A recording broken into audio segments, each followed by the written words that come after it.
Last season, they started 25-4. This year, they're 1-5. I understand Chris Paul was suspended, now Harden's injured, but this team is not being competitive in these games thus far. That's why the 1-5 is so concerning. It's not, they easily could be 3-3. No, they couldn't. They couldn't easily be 3-3. It's hard to imagine them getting blown out as many times as they have without having Harden in the lineup. You still think that they are the big three, that being Melo, that being Chris Paul. Harden out of the lineup. Chris Paul looks nothing like a superstar. Melo, like I take exception with Melo. Like, he's nowhere near any type of star player. You know he's not going to be good on the defensive end. They're just not as talented.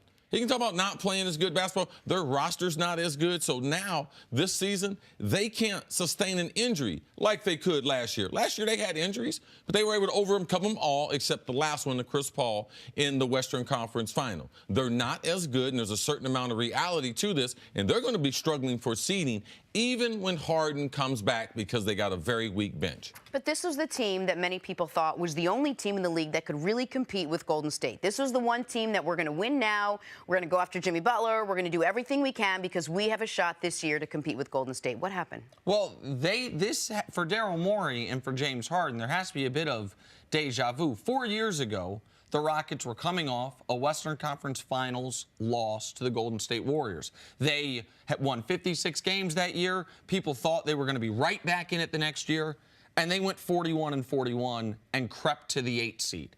Then the following year they got better. Then they added Chris Paul, and you saw what they had. But there does seem to be a bit of an inability for this team after a great season where you come close to ratchet up the intensity game one the following season. It feels like it's such a long trek to where you end up wanting to get to that they're not starting the season off with the requisite level of intensity and attention to detail. Last year, Harden missed 10 games. They were 6-4. Like, they managed in those 10 games James Harden missed. So we can't just say, oh, you don't have Harden, so that's going to happen. Like, this team, you were seeing the warning signs before Harden left the 4th game of the year with his hamstring injury. Yep.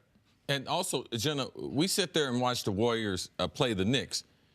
Besides them being in the NBA, there's nothing similar. They're in the Western Conference. There's nothing similar about where Golden State is. You talked about how much fun they seem to be having. Their little routines they're going. They enjoy seeing, and they don't even have Cousins back with them, another all-star. Houston's going the other way. So, no, this isn't the team. There is no team in the NBA. So, unless there's some blockbuster trade, it is Golden State and the rest of them.